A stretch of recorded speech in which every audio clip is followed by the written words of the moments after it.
Right then, listen up, because I'm about to blow your mind. Newcastle United might have just missed out on a player worth 65 million quid. And trust me, the story behind this is absolutely mental. But hold your horses, because before we get to that massive bombshell, I've got two other crackers to share with you first. We're talking about a comeback that could transform Newcastle's entire season. And a German defender who's absolutely loving his Geordie education. Stick with me through all three stories, because that final one about the transfer window, you absolutely need to hear what's going on behind the scenes. Let's dive straight in. Alright, story number one. Jamie Redknapp reckons Newcastle are about to get significantly better, and it all comes down to one man, Yoane Wissa. Now, if you've been following the Magpies this season, you'll know it's been a proper roller coaster. 1 minute they're absolutely brilliant, battering Manchester City 2-1 at home, and the next they're getting embarrassed away at Brentford. It's been bonkers, isn't it? So Redknapp, the Sky Sports pundit, he's come out and says something really interesting. He reckons all this up and down form traces back to the summer. Remember all that drama with Alexander Isak? The speculation, the uncertainty, the whole will he, won't he leave situation? Well, according to Jamie, that had a massive impact on the squad. Then there's Wissa himself. Newcastle went out and spent £55 million on this lad, which is serious money by anyone's standards. But here's the thing, he hasn't even kicked a ball for the club yet, not one single match. Why? Because he picked up a nasty knee injury whilst playing for DR Congo during international duty. Absolutely gutting timing that. Now, Redknapp's point is dead simple. He's saying, look, Isak took ages to get going this season because of all that summer uncertainty. He didn't have a proper pre-season mentally, did he? And Wissa is in the same boat, except he's got a physical injury on top of everything else. The poor bloke might not even be fit for another couple of weeks. But here's where it gets interesting. That performance against Manchester City, Redknapp called it a blue-chip win. That means it's the real deal, top quality stuff. He thinks that victory shows exactly what Newcastle are capable of when everything clicks. They went toe-to-toe with one of the best teams in world football and came out on top. Redknapp's basically saying Newcastle are going to improve as the season progresses. Once Wissa gets fit and properly integrated into the squad, once everyone settles down after the chaos of the summer, they'll start showing their true colours more consistently. Fair point, really. He also made another brilliant observation about Eddie Howe. He said the manager will be able to walk into that dressing room now and say, right, we can't perform like we did at City one week, then turn up at Brentford and be completely flat. It gives him a benchmark, doesn't it? Something concrete to point out and say, that's the standard we need to hit every single week. And speaking of Eddie Howe, Redknapp absolutely raves about him. He called him a revelation since arriving at Newcastle. Said he's changed the entire club, changed how people perceive Newcastle, and the fans absolutely adore him. Remember, he brought them their first trophy in over 50 years with that League Cup victory. That's massive for a club with Newcastle's history and ambitions. Then Redknapp dropped this absolute gem. He said Eddie Howe is going to have a statue at St James's Park one day, and he'll deserve it. Imagine that, a statue of Eddie Howe outside the ground. Shows you just how much he's transformed things up there in the northeast. So that's story number one sorted. Newcastle are going through some growing pains, but once Wissa returns and everyone finds their rhythm, they could be absolutely lethal. Eddie Howe's building something special, and that win against City proved they've got the quality to compete with anyone on their day. Right, moving on to story number two, and this one's absolutely brilliant. We're talking about Malik Thiaw, the German centre-back who joined Newcastle from Milan. This lad is absolutely loving life in the northeast, and I mean properly loving it. So Thiaw gave this interview after that massive win against Manchester City, and he was buzzing. He just spent 90 minutes keeping Erling Haaland quiet, which is no small feat when you think about it. Haaland's arguably the best striker on the planet right now, absolutely lethal in front of goal, and Thiaw had him in his back pocket all game.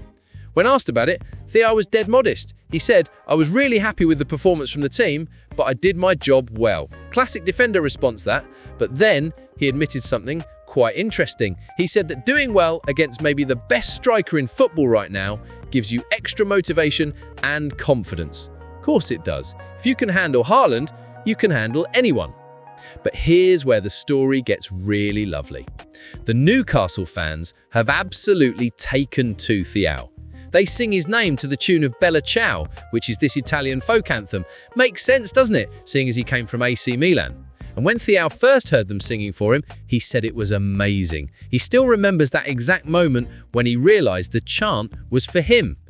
He went on to say the Newcastle supporters have been incredible from day one. Said they give him extra motivation and confidence. You can tell he's genuinely touched by how welcoming everyone's been. That's the Geordie way, isn't it? If you give everything for the shirt, they'll love you forever.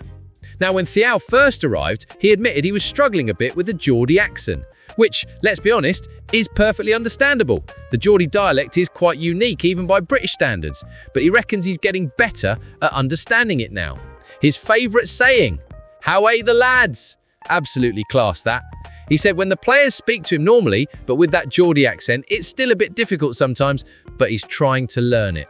Love that attitude. He's not just there to play football, he wants to properly integrate into the culture and community. Here's a lovely little detail that came out as well. Thiaw was actually following Newcastle for 2 seasons before he signed, because he was best mates with Sandro Tonali from their time at AC Milan. So he'd been watching Newcastle, seeing what they were building, and he said it always been his dream to play in the Premier League. When the opportunity came to join Newcastle, he jumped at it. Said he thinks he made the right choice, and looking how happy he is, you'd have to agree with him. So that's Thiaw's story, a German centre-back who's fallen in love with Geordie culture, pocketed one of the world's best strikers, and is trying his best to master the local dialect. You can't help but love stories like that. Right then, here we go. Story number 3. This is the big one. The reason you clicked on this video.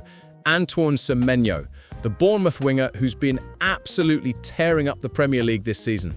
17 goal contributions already. That's goals and assists combined. The lad's on fire.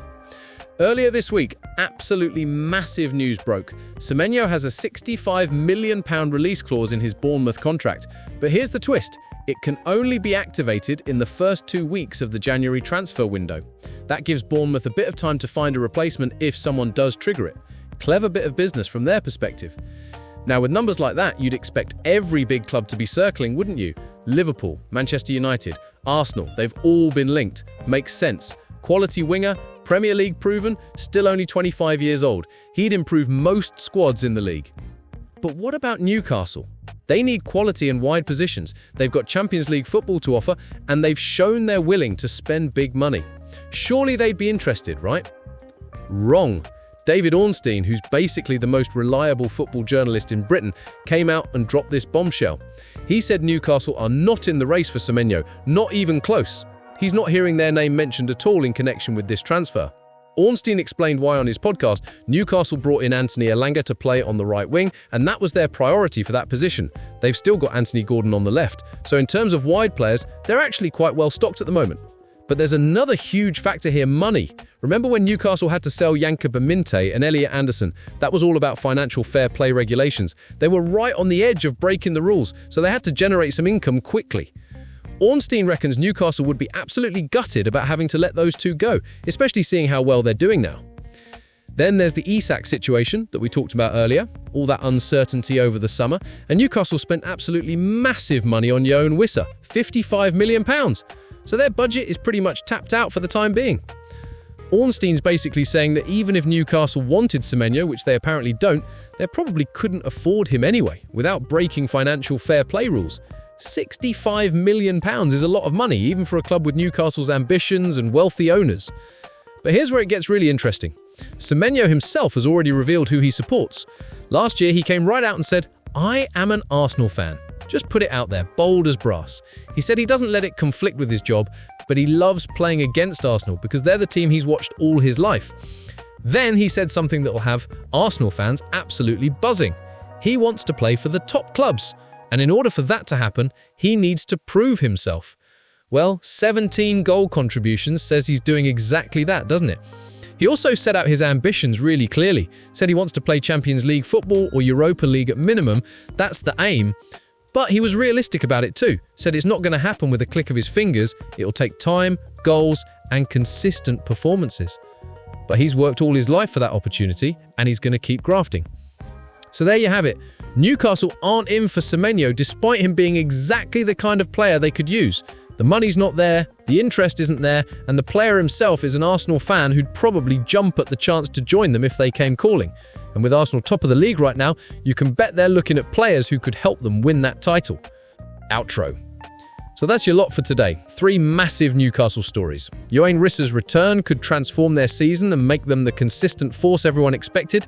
Malik Thiwa is living his best life in the northeast, learning Geordie and pocketing world-class strikers. And Antoine Semenyo, well, Newcastle won't be getting him, but someone's definitely going to trigger that £65 million release clause in January. My money's on Arsenal, given he's a fan and they need that extra quality to win the league. What do you reckon? Are Newcastle right to stay out of the Semenyo race, or have they missed a trick? Will Wiss's return actually make the difference Redknapp thinks it will? Let me know your thoughts in the comments below. And if you enjoyed this breakdown of today's top Newcastle news, smash that like button and subscribe for more daily updates.